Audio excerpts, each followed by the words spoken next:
Pemirsa Intens Investigasi. Di tengah kasus Vina Cirebon yang masih penuh teka-teki, hingga warganet pun masih penasaran, benarkah Peggy Setiawan, DPO yang baru saja ditangkap dan dijadikan tersangka, adalah otak dari pembunuhan Vina dan kekasihnya Eki? Kasus Vina ini pun mendapatkan atensi dari beberapa pengacara, yaitu Kamarudin Simanjuntak yang merupakan pengacara mendiang Brigadir Joshua dalam kasus Verdi Sambo. Ya, dalam kasus Vina, Kamarudin masih terus bertanya-tanya kepada pihak kepolisian mengapa bisa terjadi penghapusan 2 nama DPO yang sempat ditetapkan polisi hingga hanya menetapkan Peggy Setiawan sebagai satu-satunya DPO. Seperti apa pula Kamarudin yang yakin jika korban dan pelaku saling kenal, hingga Peggy pun dijadikan tersangka sebagai pembunuh Vina dan Eki adalah sebuah hal yang wajar dan masuk akal. Dan Kamarudin pun juga meminta pihak kepolisian bisa bersikap profesional dan juga transparan lantaran saat penangkapan Peggy alias Peron ada 3 KTP di saku celananya.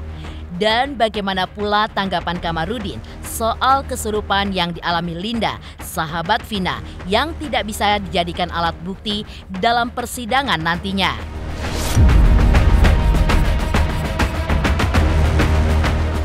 Di sisi lain, seperti apa pula pengacara Frederick Yunadi memberikan pandangan secara hukum adanya prarekonstruksi yang dilakukan oleh pihak kepolisian, hingga ia pun mengapresiasi langkah Presiden Jokowi yang langsung memerintahkan Kapolri untuk turun tangan menangani kasus Vina.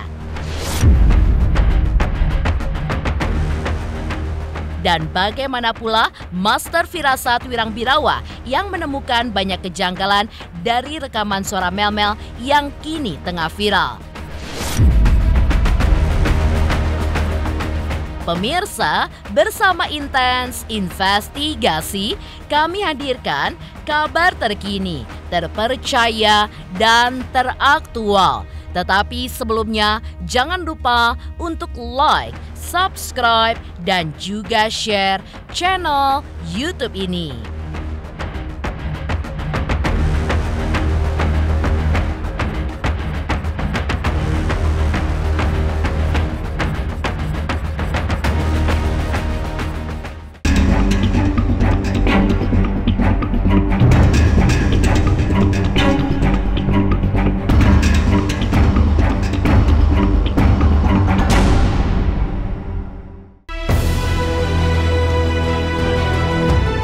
Ya, kasus pembunuhan Vina dan Eki yang terjadi pada tahun 2016 lalu memang sempat terpendam penyelidikannya hingga 8 tahun lamanya. Dan barulah di tahun 2024 ini, pihak kepolisian pun kembali membuka kasus tersebut dan menetapkan tersangka baru bernama Peggy Setiawan yang juga merupakan tersangka terakhir dan satu-satunya setelah 2 DPO yang sempat diungkap oleh pihak kepolisian dinyatakan hanyalah DPO fiktif belaka. Dengan melihat 3 DPO yang sebelumnya telah ditetapkan polisi pada 2016, tiba-tiba secara mengejutkan menjadi 1 DPO, yaitu tersangka Peggy Setiawan. Hal itu pun dipertanyakan oleh pengacara Kamarudin Simanjuntak, mengapa bisa terjadi pencoretan DPO oleh pihak kepolisian setelah kasus Vina kembali diungkap. Benarkah Kamarudin Simanjuntak pun juga yakin jika DPO tetaplah 3 orang? Kalau saya yakin 3. Yakin 3 ada deponya itu. Sebenarnya tidak ruwet. Intinya di penyidik. Penyidik ini benar nggak mengungkapnya. Itu yang pertama. Yang kedua, tersangka. Tersangka ini 1 atau 3, kan? Kalau 1, kalau 3, 3. Kemudian dari saksi. Saksinya kan menerangkan yang benar. Harus menerangkan yang benar kepada polisi.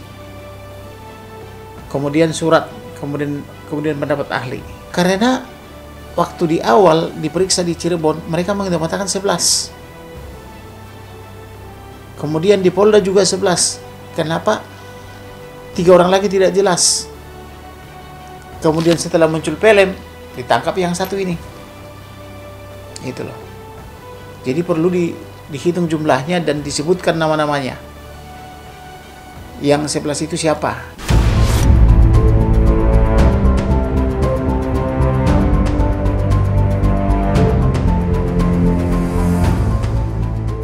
Sebagai seorang pengacara dan juga praktisi hukum, Kamarudin Simanjuntak juga menelisik lebih dalam mengenai kasus pembunuhan terhadap Vina.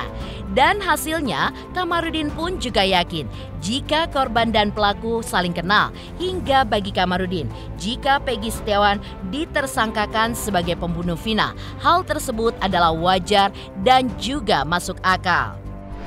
Kalau saya ya, kalau 5 dari 8 tidak kenal, itu wajar. Kecuali kalau 8-8-nya tidak kenal. Berarti yang 3 lagi kenal dong kan? 5 dari 8. Berarti ada 5 nih. Ada 3.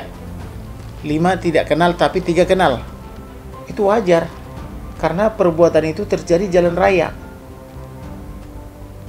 Kemudian melakukan semacam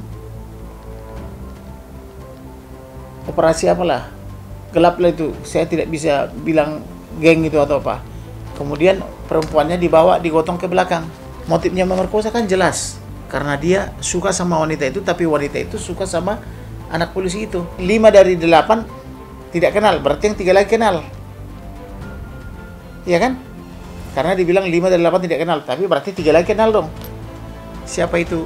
Peggy kan begitu, karena udah 8 tahun kan. Orang ini yang dendam ini adalah ya kesempatan nih, karena gue selama ini nggak dianggap nih, daripada sama dia udah dibawa ke semak-semak itu, dikerjain di situ, pacarnya juga dibunuh.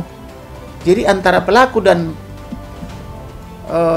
korban ini saling kenal. Menurut saya, kalau ini yang dimaksud oleh si Peggy yang yang si buron itu, menurut penjelasan polisi itu masuk akal.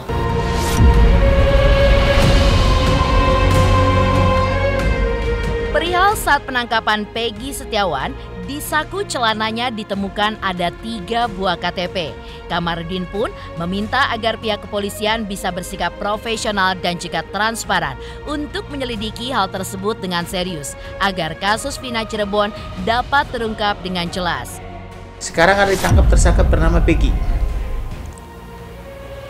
Kenapa di kantongnya ada 2 STNK?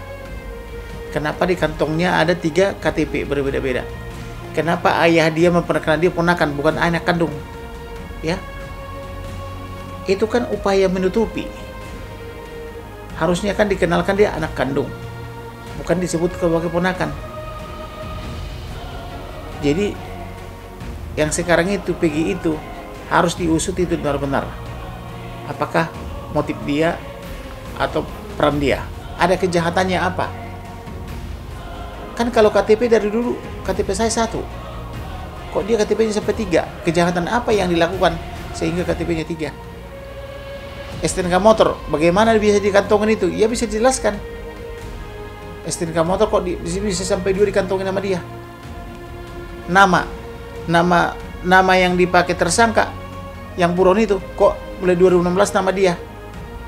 Ada apa dengan itu? Kan gitu. Itu semuanya harus ada penjelasan.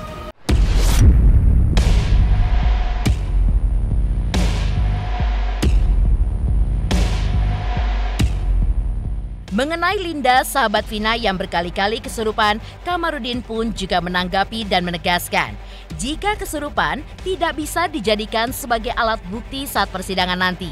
Namun, hal berbeda pun justru diungkap oleh kuasa hukum Linda yang mengatakan bahwa kesurupan bisa menjadi petunjuk mengungkap sebuah fakta akan adanya kejadian pembunuhan. Kalau itu perlu verifikasi, polisi lah yang berhak untuk itu. Tapi kalau soal kesurupan, saya tidak bisa komentar. Kalau kesurupan dijadikan jadi alat bukti, tidak ada ahli kesurupan kita, tidak ada polisi kesurupan, tidak ada jaksa kesurupan, tidak ada juga hakim kesurupan, apalagi advokat kesurupan. Jadi kalau kesurupan mengatakan ini itu tidak bisa, itu hanya bisa dipercaya oleh orang yang mendengar. Jadi kalau kesurupan ini, ya mohon maaf belum ada. belum ada ahlinya, belum ada bidangnya itu, Pak. Indah itu merupakan temannya Vina yang kerasukan. Jadi petunjuk dari kerasukan itulah yang bisa mengungkap fakta adanya terjadi pembunuhan. Gitu. Jadi saya berharap sekali, ayo kita dukung siapapun yang mampu memberikan keterangan untuk membuka tabir kematian almarhum Vina dan Eki, ayo kita dukung gitu. Jangan kita pojokkan dulu. Ini masih ada prosesnya. Biarkan kepolisian untuk mengungkap, mencari bukti-bukti, saksi dan keterangan dari semua pihak yang memang bisa membantu mengungkap siapa sih pelaku dan siapa sih dalang dari kematian mereka.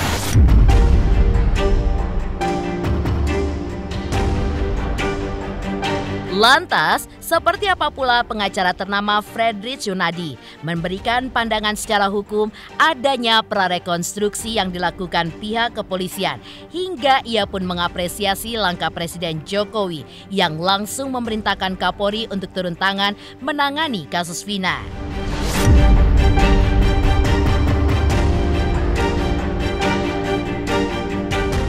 Halo, gue Julito. Ayo subscribe Intens Investigasi jelang 3 juta subscriber. Let's go, 3 millions.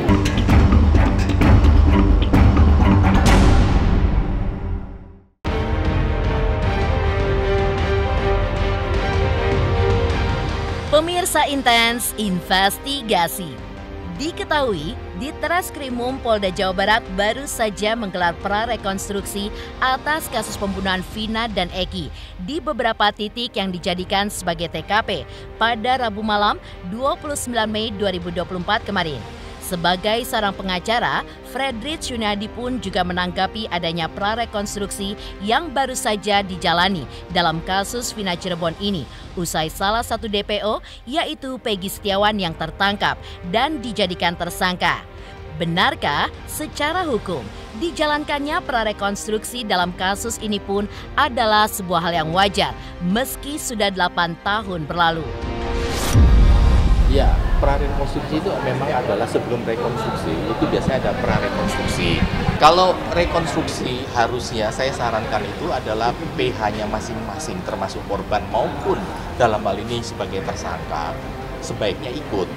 Kalau ada versi yang beda, kasih tahu pada penyidik. Kalau menurut klien saya harusnya begini.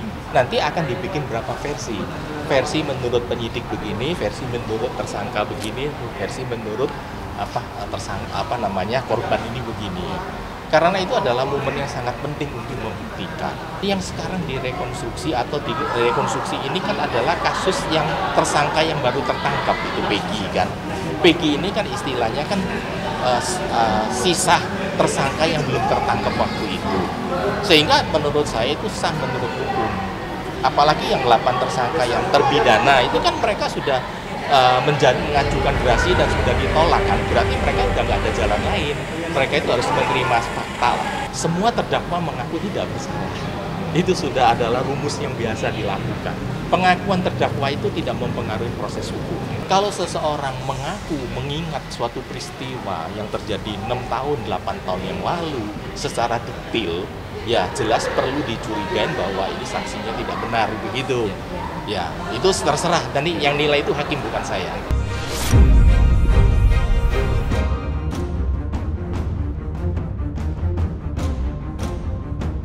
Dalam kesempatan kemarin, saat ditemui oleh tim Intens Investigasi, Fredrich Yunadi juga menyatakan kesiapan dirinya jika diminta untuk menjadi kuasa hukum Peggy Setiawan, meski untuk saat ini belum ada dari pihak Peggy yang meminta dirinya.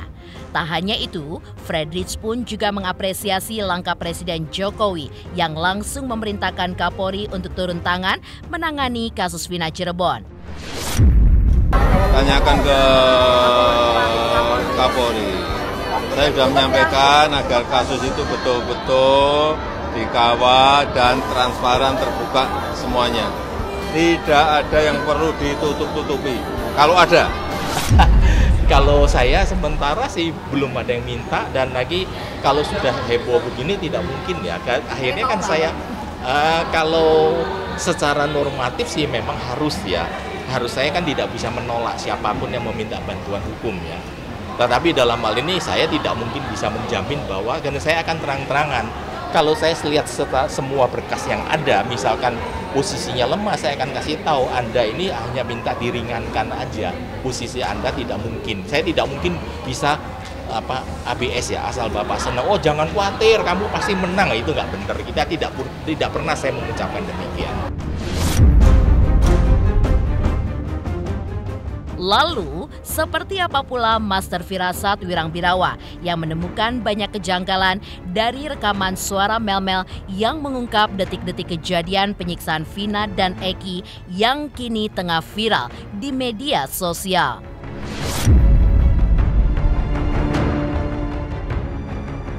Hai semuanya, aku Judika. Selamat buat Intens investigasi yang subscribernya sudah hampir mencapai 3 juta. Jadi jangan lupa terus di subscribe Intens investigasi dan semua tayang-tayangannya akurat dan bisa menghibur masyarakat Indonesia.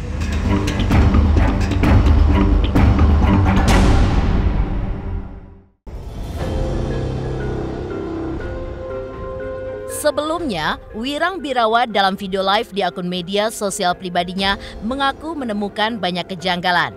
Dalam hal ini, Wirang pun juga menilai dari rekaman suara tersebut banyak kejanggalan. Salah satunya adalah saat terjadi penyiksaan terhadap Vina dan Eki, di mana tidak ada teriakan ataupun tidak ada orang yang mendengar kegaduhan di lokasi terjadinya penyiksaan. Ternyata si Linda ini suka sama si Eki. Ada yang janggal dari semua cerita ini. Cerita saat dia sampai di tempat SMP negeri ini. Dia mengatakan begini, aku melihat Eki sudah tidak berdaya dan aku akhirnya tidak bisa menolong dia. Ada yang dia lupa bahwa dia sangat mengetahui bahwa Eki itu sudah tidak berdaya. Kalau saya mencoba menjadi peran sebagai saksi, saya tidak akan berani mengatakan atau menjudge bahwa korban itu sudah tidak berdaya kalau jaraknya itu sangat jauh. Jadi orang yang bisa berbicara dia melihat korban sudah tidak berdaya itu dikarenakan dia dalam posisi yang dekat. Pertanyaannya, masa iya pada saat terjadinya penyiksaan itu tidak ada satupun orang yang tahu? Mungkinkah saat almarhum itu disiksa tidak ada teriakan? Dari semua pengakuannya, di luar dari dia cari pansos ya, sangat kecil kemungkinan untuk dia membela diri bahwa dia saksi. Nah, terus yang ini paling penting nih, dia mengatakan ada temannya Linda, cewek juga ya, yang memberitahu asumsi dia bahwa Linda itu suka sama Eki. Lalu teman saya nih ngasih tahu ke Eki. Jadi temannya ini ngasih tahu ke si orang ini, si Mel-Mel ini bilang bahwa dia ngasih tahu sebenarnya adalah si Linda yang setting itu semua. Si Linda yang kasih tahu ke Eki. Nah, ini kan sangat pengakuan yang bisa menjebak dirinya sendiri sebenarnya. Artinya kalau memang ini terjadi pembunuhan berencana, ya, artinya ada informan yang memberitahu ke Eki bahwa Eki dan Vina sudah lewat lokasi itu. Ya kan? Ada 3 orang yang harus segera dicek kebenaran. Yang pertama, Saka Talal yang sudah viral, itu harus dicek kembali. Yang kedua, Pak RT, ya, yang ketiga Linda. Ini 3 orang mata rantai dari semua misteri yang terjadi. Polisi harus mencari orang ini dan meminta keterangannya. Polisi harus mengusut tuntas dan memanggil orang yang ada di dalam suara rekam ini, dan harus mengusut tuntas apa motif di balik semua cerita yang telah dia bangun.